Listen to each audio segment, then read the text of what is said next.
Le nom de la jeune femme était Amanda Williams. Née et élevée en Californie, aux États-Unis, elle ressentit très tôt une profonde passion pour les animaux. Après avoir obtenu son diplôme universitaire, elle décrocha un poste au célèbre zoo de San Diego, 2920 Zoo Drive, San Diego, Californie, 92101. Là-bas, Amanda prit soin avec tendresse d'une grande variété d'animaux, y compris d'espèces rares et menacées. Au fil du temps, elle acquit des connaissances approfondies sur le comportement, les soins et la protection de la faune. 2 ans plus tard, Amanda réalisa un rêve de longue date. Elle quitta les États-Unis pour travailler dans la réserve du Masai Mara, au Kenya. Elle ne souhaitait pas seulement en apprendre davantage sur la faune sauvage, mais aussi contribuer activement à sa préservation. Les premiers jours furent un véritable défi. Le climat était rude, avec une chaleur écrasante le jour et un froid mordant la nuit. Pourtant, Amanda ne se laissa pas décourager. Sa détermination et son tempérament enjoué l'aidèrent à s'adapter rapidement. Le travail quotidien d'Amanda consistait à effectuer des patrouilles dans la réserve. Elle y observait les animaux, documentait leur comportement et restait particulièrement vigilante face aux signes de braconnage. Grâce à sa nature ouverte, elle se lia rapidement d'amitié avec ses collègues kenyans. Ceux-ci l'admiraient pour son courage et son engagement. Durant ses temps libres, elle se promenait à travers la savane, observait lions, éléphants et rhinocéros, et consignait méticuleusement ses observations dans un petit carnet. Avec le temps, Amanda se familiarisa de plus en plus avec les défis locaux. Elle manœuvrait habilement son véhicule tout-terrain à travers les terrains accidentés, apprit à lire les traces et développa un sens aigu des changements dans le comportement animal. En général, elle partait en mission avec un collègue, mais un matin particulier changea tout. Ce jour-là, sa collègue tomba malade, et comme la patrouille ne pouvait être reportée, Amanda décida de partir seule. Elle emporta suffisamment d'eau, quelques encas et son équipement de protection. Le soleil dardait ses rayons impitoyablement sur la steppe, mais Amanda resta concentrée. Déterminée, elle guida son quad à travers la végétation dense, toujours vigilante et attentive. Sur son itinéraire, elle repéra des traces d'antilopes et scruta les environs à la recherche de félins. Soudain, elle aperçut un camion garé discrètement près d'un bosquet. Son instinct s'alarma. Le véhicule semblait neuf, mais ne portait aucune plaque d'immatriculation visible. Amanda s'arrêta, saisit ses jumelles et observa la scène avec précaution. Son expérience lui soufflait que quelque chose clochait. Elle s'approcha prudemment du camion et fit signe au conducteur de s'arrêter. Le véhicule roula d'abord lentement, puis s'immobilisa juste devant elle. Amanda demanda d'une voix ferme à inspecter la cargaison. Les 2 hommes à bord semblaient nerveux, mais ne dirent rien et acquiescèrent simplement. Quand Amanda ouvrit la porte arrière du camion, son souffle se coupa. À l'intérieur gisait un rhinocéros enchaîné, respirant avec angoisse. Elle comprit aussitôt qu'il s'agissait d'un acte de braconnage. Sans perdre une seconde, elle se retourna pour rejoindre son véhicule et appeler du renfort. Mais avant qu'elle ne puisse réagir, les hommes la saisirent, la plaquèrent au sol et l'attachèrent à un arbre. D'une voix dure, ils lui ordonnèrent de se taire. Amanda résista, les menaça de poursuites judiciaires. Mais les hommes se contentèrent de rire froidement, remontèrent dans le camion et repartirent, emportant avec eux l'animal captif. Abandonnée sous la chaleur vibrante de midi, Amanda luttait contre la corde serrée qui liait ses poignets. Ses articulations la faisaient souffrir. Sa gorge était sèche et la sueur ruisselait sur son visage. Ses forces l'abandonnaient peu à peu et elle sombrait dans un état de semi-conscience. La savane se brouillait devant ses yeux, sa lucidité vacillait. C'est alors qu'un grondement sourd retentit derrière elle. Le bruit la fit sursauter. En rouvrant les yeux, elle vit une meute de lionnes s'approcher. Amanda se figea. Les félines l'encerclèrent, se tapissant au sol dans une posture d'attaque. Puis un puissant lion mâle sortit du groupe. Il s'avança lentement vers elle, la scrutant d'un regard perçant. Amanda retint son souffle. Le lion se mit à gratter la corde qui liait ses mains. D'abord, elle crut qu'il allait l'attaquer.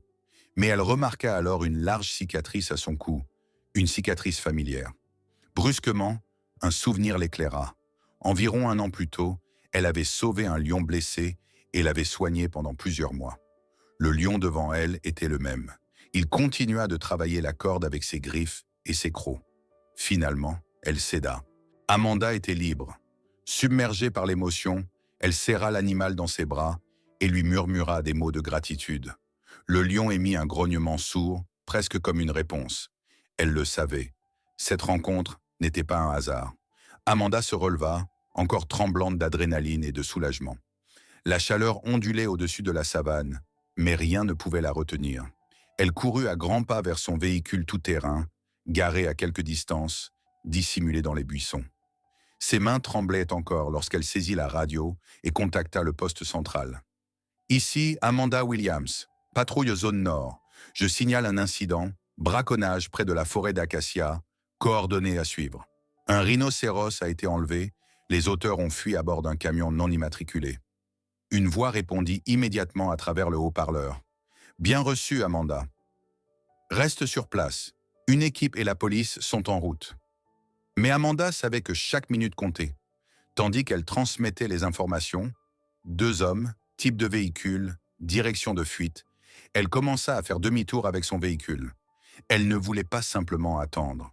La vie du rhinocéros ne tenait peut-être qu'à un fil. En manœuvrant à travers le terrain accidenté, elle revivait les événements récents.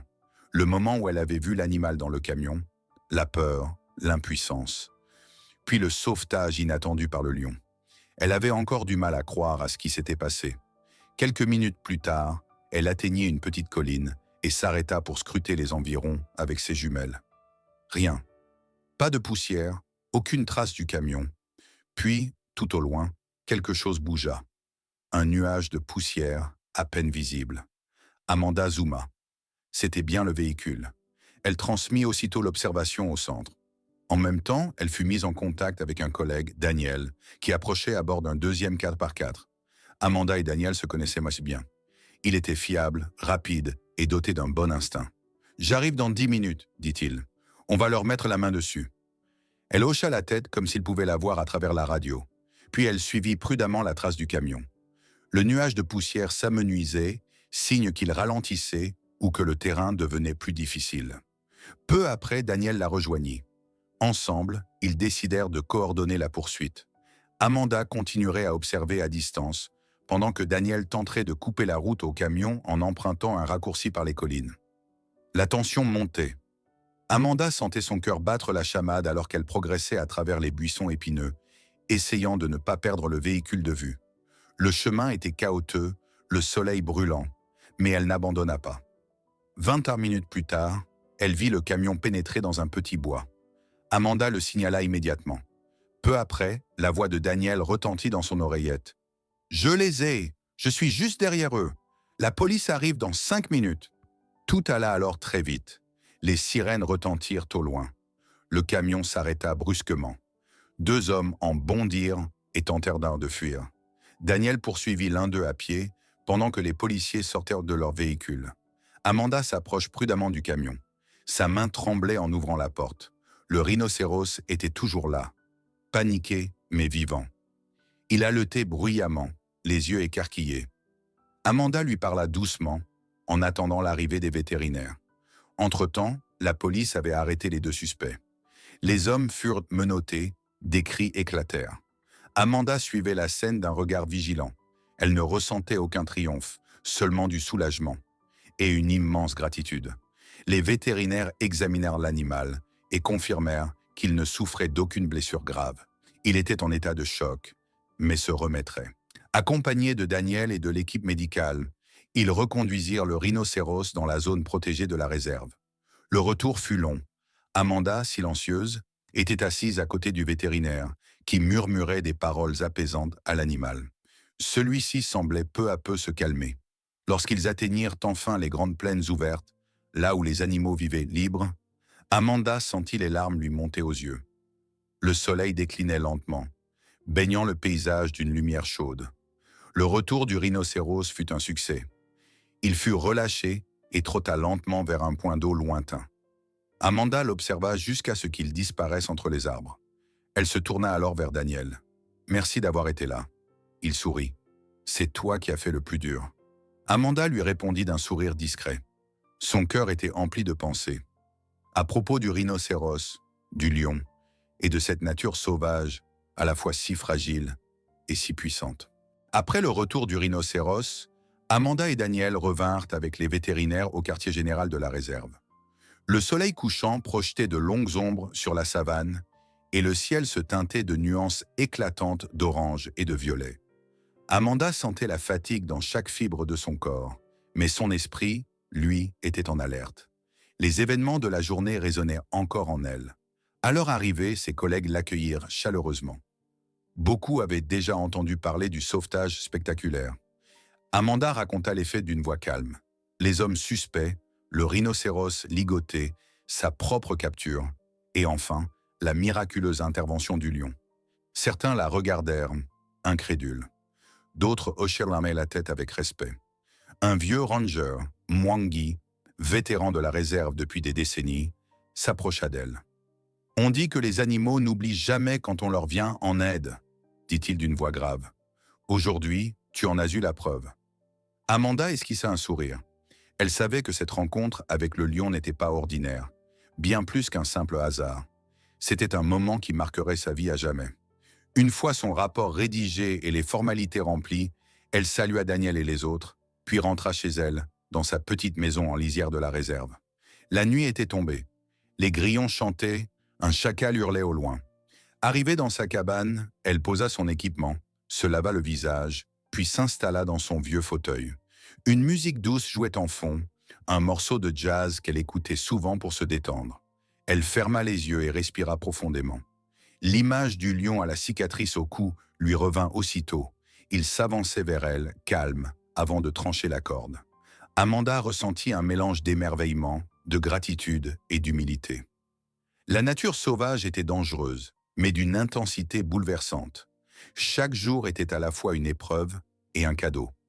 Soudain, elle prit conscience à quel point elle avait changé depuis son arrivée en Afrique. L'Amanda qui était partie de Californie n'existait plus. Ici, elle avait appris à lutter, à faire confiance, à vivre avec la nature, dans toute sa beauté et sa cruauté. Les jours suivants, la routine reprit peu à peu son cours. Les patrouilles reprirent et Amanda retrouva son poste habituel. Mais en elle, quelque chose avait changé, un lien encore plus fort avec le monde animal, une volonté encore plus grande de le protéger. Elle pensait souvent au rhinocéros, désormais libre dans la réserve, et au lion, quelque part là-dehors, un gardien silencieux, un ami. Les deux braconniers furent rapidement traduits en justice. Les preuves réunies par Amanda et son équipe étaient accablantes. Ils furent inculpés pour braconnage et transport illégal d'animaux protégés. Leur condamnation fut un message clair. Ceux qui nuisent à la nature devront en répondre. La réserve du Masai Mara utilisa l'affaire comme outil pédagogique pour la formation des jeunes rangers, soulignant l'importance d'une protection rigoureuse. Un matin, quelques semaines plus tard, Amanda était seule lors d'une de ses rondes habituelles. Le soleil se levait à peine, baignant les hautes herbes de lumière dorée. Les oiseaux entonnaient leur chant matinal, l'air était encore frais. Soudain, elle aperçut un mouvement au loin. Un lion solitaire se tenait sur un rocher, fier, vigilant. Son cœur s'accéléra. C'était lui, le lion à la cicatrice. Il la regarda calmement, avec assurance. Un instant, le temps sembla suspendu. Amanda leva lentement la main en guise de salut. Le lion resta immobile, puis se retourna majestueusement et disparut dans la brousse. Elle resta figée un long moment, imprégnant cette image au plus profond d'elle. À cet instant, elle sut que son engagement n'était pas vain. Amanda demeura encore un moment, puis reprit la route. Elle savait qu'elle n'était pas seule. La nature avait sa manière à elle de témoigner sa reconnaissance, et Amanda avait trouvé sa place dans ce monde. Le soir venu, elle écrivit dans son carnet « Aujourd'hui, j'ai revu un ami, un lion avec une cicatrice, preuve que la vie se souvient. Je crois que la bonté, même dans la nature sauvage, n'est jamais oubliée. » Elle referma le carnet, le posa sur la table et regarda au dehors. Les étoiles scintillaient au-dessus de la steppe. Amanda sourit. En cet instant, elle se sentait en paix. Tout ce qu'elle avait vécu, la peur, l'espoir, le sauvetage, l'avait façonnée. Demain serait un nouveau jour, plein de promesses, plein de défis, et elle serait prête.